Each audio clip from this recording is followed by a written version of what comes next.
নমস্কার বন্ধুরা, রুচির কিচেনে সবাইকে স্বাগত জানাই। আজকের রেসিপি বরবটির নিরামিষ। এইভাবে একবার রান্না করে খেয়ে দেখুন, আর একবার রান্না করলে বারবার রান্না করতে হবে। দারুণ টেস্টি হয় খেতে। চলুন রেসিপিটা দেখে নিয়ে যাক।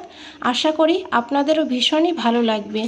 তো প্রথমেই দেখুন, এখানে আমি 1 মুঠ বরবটি নিয়েছি। এখন এই বরবটিগুলোকে এইভাবে কেটে নিয়েছি। 1 ইঞ্চি লম্বা করে কেটে নিতে হবে। তারপরে বরবটিগুলোকে খুব ভালো করে ধুয়ে নিতে হবে। তো এখানে আমি সবগুলোকেই দেখুন কেটে নিয়েছি। আর এরই সঙ্গে বন্ধুরা নিয়েছি আমি বড় সাইজের একটা আলু। আলুটাকেও কিন্তু একটু লম্বা করে কেটে নেব, আর একটু পাতলা করে কেটে নিতে হবে। এইভাবে দেখুন আলুটাকে কেটে নিয়েছি। এখন এই সবজিগুলোকে খুব ভালো করে ধুয়ে নিতে হবে। এখানে দেখুন আমি সবজিগুলোকে ধুয়ে একটা প্লেটে নিয়েছি, আর একটু দেখিয়ে দিই কিভাবে সবজিগুলোকে কেটেছি।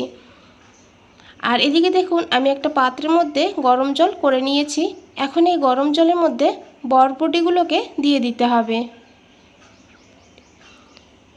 এই বরবটির কিন্তু একটা গন্ধ থাকে, তো এইভাবে যদি একটু ভাপিয়ে রান্না করা হয় তাহলে কিন্তু সেই গন্ধটা থাকবে না। এইভাবেই দেখুন 2 মিনিট ভাপিয়ে নিয়েছি। খুব বেশি ভাপানোর দরকার নেই, 2 মিনিট ভাপালেই কিন্তু একটু নরম হয়ে যাবে, আর সেই গন্ধটাও কিন্তু কেটে যাবে। এখন এগুলোকে তুলে নিতে হবে, তবে তুলে আমি ঠান্ডা জলে নিচ্ছি। ঠান্ডা জলের থেকে ভালো করে ধুয়ে তুলে নেব, এতে এর কুকিং প্রসেসটা থেমে যাবে, আর এটা কিন্তু বেশি রকম সিদ্ধ হয়ে যাবে না। তো দেখুন আমি ঠান্ডা জলের মধ্যে রেখে দিয়েছি, আর এখন এগুলোকে তুলে একটা প্লেটে রেখে দিয়েছি। এদিকে একটা কড়াইতে দিয়েছি 2 চামচ সর্ষের তেল। এই তেলটাকে ভালো করে গরম করে নিতে হবে। তারপরে গ্যাসের ফ্লেমটা একদম লোতে দিতে হবে। আর তারপরে দিতে হবে এখানে 2 চামচ বাদাম। বাদামটাকে লো ফ্লেমে এইভাবে একটু ভালো করে ভেজে নিতে হবে। তো দেখুন বন্ধুরা, বাদামটা কিন্তু ভাজা হয়ে গিয়েছে, কাঁচা গন্ধটা একদমই চলে গিয়েছে। এখন এখানে দিয়ে দিয়েছি 2টো কাঁচা লঙ্কা, তবে ঝালটা আপনারা আপনাদের প্রয়োজন মতো নিয়ে নেবেন। এই ঝালেই কিন্তু ঝালটা হবে।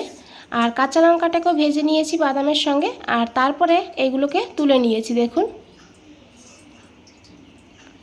এখন এই বাদামটাকে ঠান্ডা করে নিতে হবে। আর এই তেলের মধ্যে আমি এই আলুগুলোকে দিয়ে দিয়েছি, আর আলুর মধ্যে দিয়েছি একটু লবণ, আর দিয়েছি একটু হলুদের গুঁড়ো।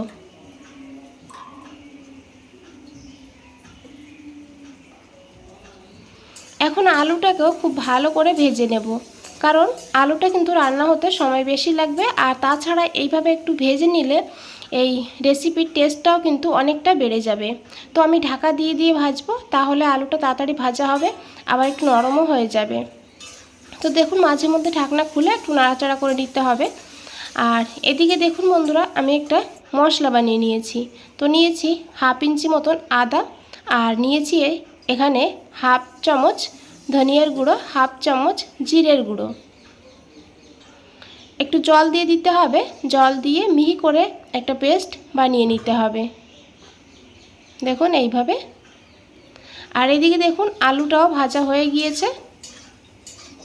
এখন এই আলুর মধ্যে দিয়ে দিয়েছি এই ভাপিয়ে রাখা বরবটিগুলো। বরবটিটাকে কিন্তু খুব বেশি ভাজবো না, হালকা করেই ভেজে নেব। এইভাবে একটু ভেজে নিলে এর স্বাদটাও কিন্তু খুবই ভালো হবে খেতে।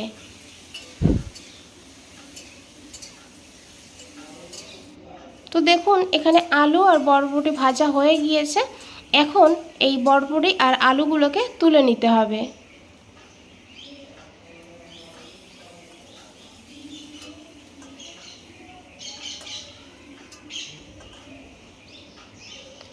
তো এখানে বন্ধুরা 1 চামচ মতন তেল আছে, তো এখানে আমি আরও 1 চামচ তেল যোগ করে দিয়েছি।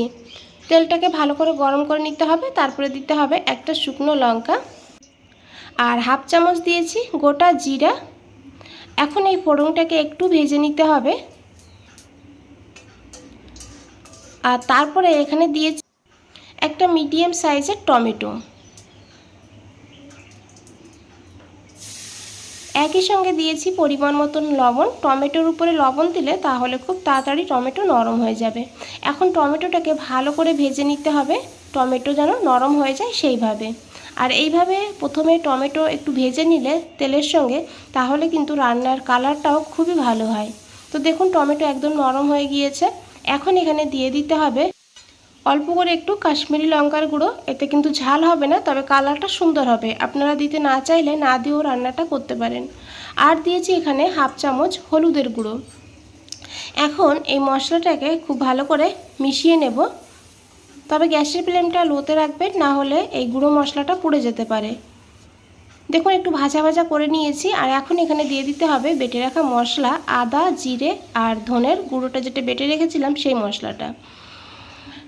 এখন এই মশলাটাকে ভালো করে কষিয়ে নেব যত সময় না মশলার থেকে তেল আলাদা হয়ে যাচ্ছে। তো এখানে আমি জার ধুয়ে একটুখানি জল যোগ করে দিয়েছি। এখন খুব ভালো করে মশলাটাকে কষিয়ে নেব। দেখুন মশলা থেকে তেল পুরোপুরি ছেড়ে দিয়েছে। এই মশলাটাকে খুব ভালো করে কষিয়ে নিতে হবে, তাহলে কিন্তু রান্নার স্বাদটা ডবল হয়ে যাবে। আর এখন এখানে দিয়ে দিতে হবে ভেজে রাখা বরবটি আর আলু। এখন খুব ভালো করে মিশিয়ে নেব এই মশলার সঙ্গে। নিরামিষ রান্না এইভাবে একটু কষিয়ে কষিয়ে রান্না করলে স্বাদটা কিন্তু অনেকটা বেড়ে যায়। এদিকে দেখুন 2 মিনিটের জন্য ঢাকা দিয়ে রেখে দিয়েছি। 2 মিনিট পর ঢাকনাটা খুলে নিয়েছি। এখন খুব ভালো করে মিশিয়ে নিতে হবে। আর তারপরে দিয়ে দিতে হবে পরিমাণ মতন গরম জল। অবশ্যই হালকা গরম জল দেবেন। এখানে কিন্তু আলুটা প্রায় 80% সিদ্ধ হয়েই গিয়েছে।